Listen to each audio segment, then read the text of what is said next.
Syria từng là một đất nước bình thường, nơi con người sống, làm việc và hy vọng. Năm 2011, những cuộc biểu tình hòa bình bùng nổ, nhưng nhanh chóng bị cuốn vào bạo lực.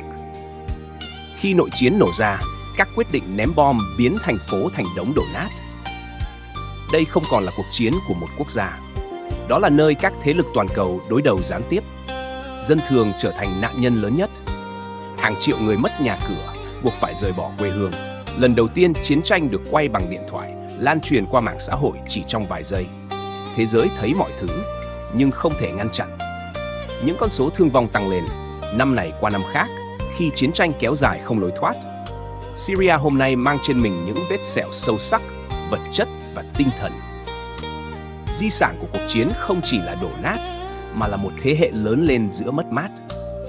Chiến tranh Syria nhắc chúng ta rằng, trong thời đại kết nối toàn cầu, nỗi đau cũng lan truyền. Nhưng trách nhiệm của nhân loại thì không được phép im lặng.